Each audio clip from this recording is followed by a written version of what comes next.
ফিলিস্তিনের জমিনের মধ্যে তাকাইয়া দেখো,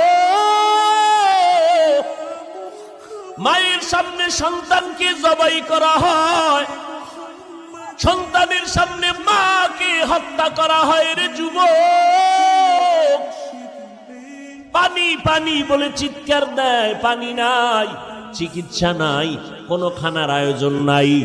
বাতি নিবাইয়া তাদের উপরে জালেমের গোষ্ঠী হামলা করে, ওয়াকাতরে জীবন বিলায়া দেয়। এক বাবায় শুকর আদায় করে কয়, হাসে আর শুকর আদায় করে।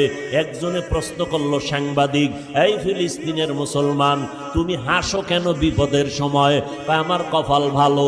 কয় কেন? কয় আমার কয়েকটা সন্তান শহীদ হয়ে গেছি, জান্নাতে চলে গেছি, আমিও আশায় আছি শাহাদাতের দরজা দিয়া বিনা হিসাবে জান্নাতে যাব।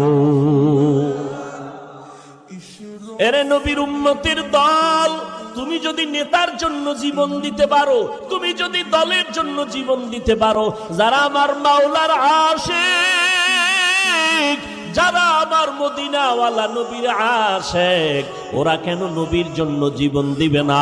ওরা কেন দ্বীনের জন্য জীবন দিবে না? মুসলমান অন্যের বিপদ দেইখা হাসবা না রে বাবা, বরং যদি মুসলমান হইয়া কবরে যেতে চাও, কাফনের কাপড়টা তাড়াতাড়ি কিনিয়া হাতের মধ্যে রেডি রাখো। ডাক আসতে দেরি, ময়দানে নামতে যেন দেরি না হয়। রাজি আছো?